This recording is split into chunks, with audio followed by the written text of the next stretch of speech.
Alright guys, hello, it's Lay again. Today I'm going to show you guys the anti-cheats logging. Now, as you can see, there are quite a few different logging systems. Detection logs, generic logs, access logs, and error logs. The detection logs serve the purpose of showing you information about all kinds of detections.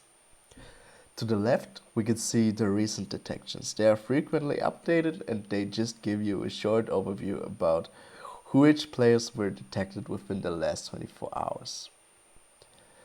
If you look to the right, we get an overview of the detections which overall happened on the server. The right page is updated a little bit slower to ensure that we don't waste any of your service resources. Now we're going to try to view more specific logs about a certain player. To do this, we simply click on the player's tab.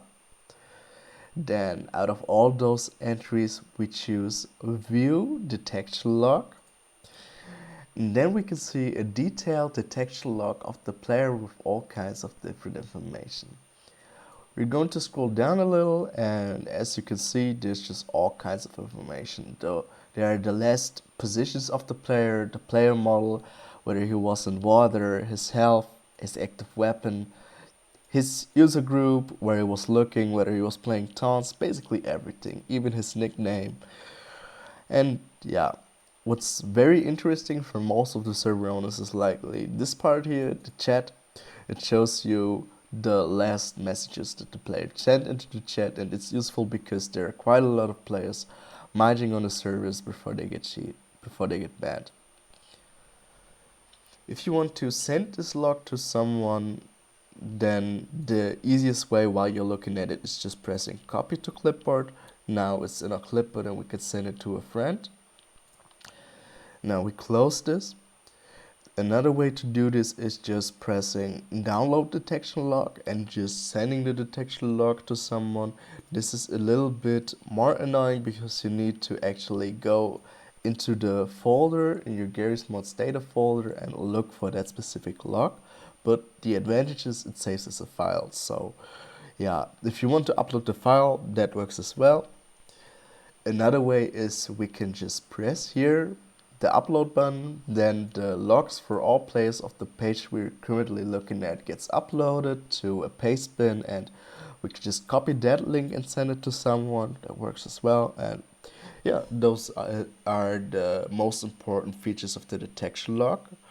And maybe the last one is you can of course also copy the Steam ID or view the player's profile as you like, and just check out what kind of player was cheating on your server. And yeah, now I'm going to go back.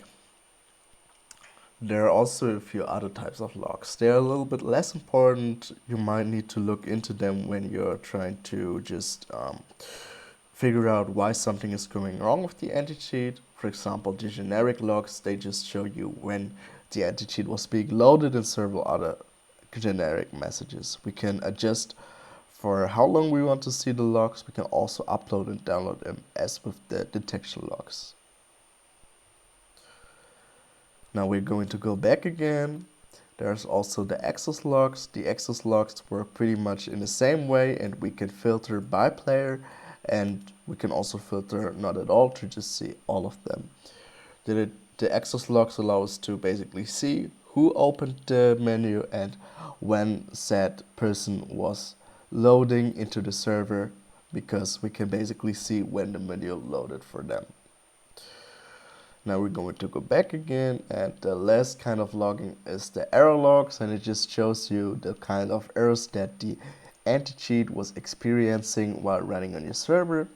And this is especially useful for your developers or for me because I'm developing this product. So if you have any problems with this anti-cheat, the error logs is most likely the way to go. You can upload them, download them, and just send them to people. And yeah, I hope you liked this little showcase of the logging system, and see you next time.